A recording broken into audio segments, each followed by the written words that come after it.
Hello friends, आज जो है एंटीमिनियम क्रूड के बारे में हम पढ़ेंगे। जो चाइल्ड रेमेडी सीरीज़ है उसमें हम ये तीसरी रेमेडी पढ़ रहे हैं, एंटीमिनियम क्रूड। SbS3 ये कंपाउंड है, सल्फाइड ऑफ एंटीमनी जिसे कहते हैं। क्लास 7th में रखी गई है। ड्राई इंसॉल्युबल मेडिसिनल ये सब्सटेंस होता है, क्लास 7th में रखा गया है। एंटीमिनियम क्रूड की बहुत ख़ास बात जो मैं आपको पहले ही शुरू करने से पहले बता देती हूँ कि इनकी जो टंग होती है वो कोटेड टंग होती है, वाइट कोटिंग होती है इनकी जीभ पर, ठीक है। और ऐसे बच्चे जो देखना, छूना, सुनना, बोलना अब किसी का पसंद नहीं करते हैं, ठीक है।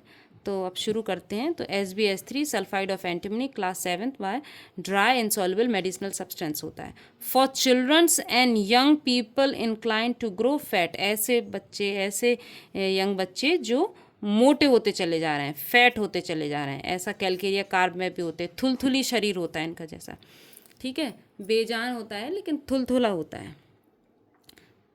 चाइल्ड इज़ फ्रीडफुल एंड प्रविश, ये गुस्सैल भी होते हैं बच्चे। Can not bear to be touched और लुकड एट, इनको अगर डॉक्टर देखेगा भी तो इन्हें परेशानी है, टच करने की तो बात ही दूर की बात है। तो ये ना ये कह चाहते हैं कि इन्हें कोई इनसे बोले और ना इनसे कुछ बुलवाए, ना तो ये आपको जवाब देंगे। Does not wish to speak, to be spoken to, ठीक है। तो ये बच्चे ना बोलना पसंद करते हैं और ना किसी की बात को सुनना पसंद करते हैं कि कोई उनसे कोई उन्हें कुछ कहे और वो उसको रिएक्शन भी नहीं करते हैं, ठीक है। ग्रेट सैडनेस, ऐसे बच्चे में एक वीपिंग टेंडेंसी होती है, रोते हैं बहुत ज़्यादा, ठीक है। इनका मूड जो है वो लैक्राइमोज है, आंसुओं से भरा हुआ, बार बार ये आंसुओं से भर जाते हैं। सेंटिमेंटल मूड के बच्चे होते हैं, ठीक है।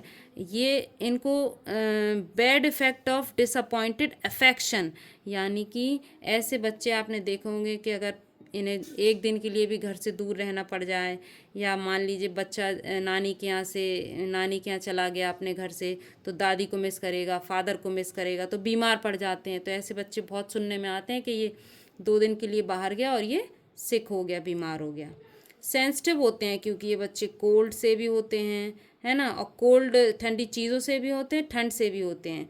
और इनको बहुत ज़्यादा longing for acid and pickles, अचार है, नींबू है, ऑरेंज है, कोल्ड ड्रिंक्स हैं, कोल्ड ड्रिंक्स एसिड ड्रिंक्स में भी आते हैं। तो ये जो है ये इनको बहुत ज़्यादा पसंद करते हैं, अचार को, लेमन को, ऑरेंज को, कोल्ड ड्रिंक को, इन सबको बहुत पसंद करते हैं।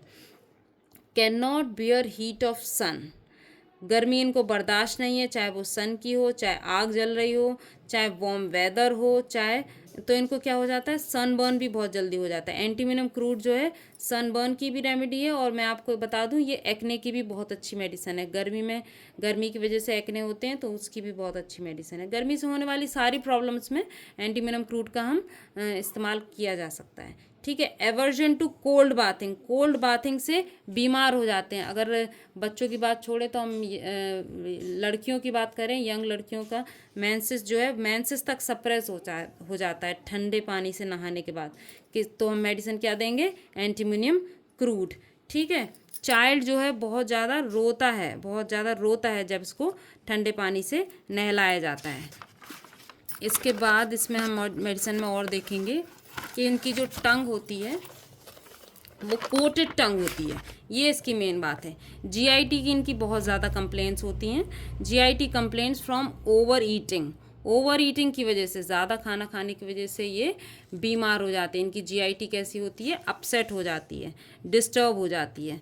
Thick milky coating, white coating on tongue, gastric and intestinal affection from bread, pastry, acid, vinegar, wine, cold bathing, over eating, hot weather, इन सब से उनकी जीआईटी जो है, इंटेस्टाइन जो है परेशान हो जाती है। फ्लेटस, गैस, फ्लेटस का मतलब होता है गैस, अप एंड डाउन होती रहती है इनके पेट में, ठीक है। बेल्चिंग यानी खट्टी डकारें। टेस्ट ऑफ इंजेस्टा यानी कि अनडाइजेस्टेड फूड, ज्यों की त्यों पड़े रहना और उसकी जो है खट्टी डकारें आती रहना, उसका टेस्ट आता रहना मुंह में। Loss of voice from over heating, अगर ये ज़्यादा मतलब भट्टी के सामने काम कर रहे हैं लोग, ये तो बड़े लोगों की बात आ गई, लेकिन बच्चों में भी गर्मी की वजह से ओवर हीटिंग से इनको प्रॉब्लम होती है। ठीक है, तो बड़ों में क्या ज़्यादातर हो जाता है, loss of voice from over heating. बच्चों में लॉस ऑफ वॉइस हो जाती है गर्मी के प्रभाव से। वूपिंग कफ, वूपिंग कफ में भी एंटीमिनम क्रूड बहुत अच्छा काम करती है। और एंटीमिनम क्रूड को हम हॉर्न्स और कॉर्न्स और जो सोल्स में हो जाते हैं हॉर्नी कॉर्न्स, उनके लिए भी ये बहुत अच्छी मेडिसिन है। ठीक है, पैदल चलने में उन्हें बड़ी दिक्कत आती है, बहुत दर्द होता है और कॉर्न्स बहुत ज़्यादा होते हैं, उनमें भी हम एंटीमिनम क्रूड इस्तेमाल करते हैं। Cracked and crusty nostrils, lip commissure मतलब लिप्स जहाँ जुड़ते हैं उसकी जॉइंट में वो जो कट फिट जाते हैं, उसमें भी एंटीमिनम क्रूड होता है। क्रश्ड नेल्स और grow in splits, nails crack है और स्प्लिट्स में ही उगता हुआ नेल्स। ठीक है, तो इन सब चीज़ों में हम एंटीमिनम क्रूड को इस्तेमाल करते हैं। और चाइल्ड में अगर हम देखें तो सबसे खास बात चाइल्ड में वही है, कैन नॉट बेयर टच, और ना बोलना पसंद करते हैं और ना ही ये किसी से बात करना पसंद करते हैं, नए लोगों से नज़रें नहीं मिलाते हैं। कहते हैं कि ये बच्चे जो हैं डॉक्टर से नज़रें नहीं मिलाते हैं, वो अपना चेकअप नहीं करवाते हैं, टच करना पसंद नहीं करते हैं। बस, थैंक यू।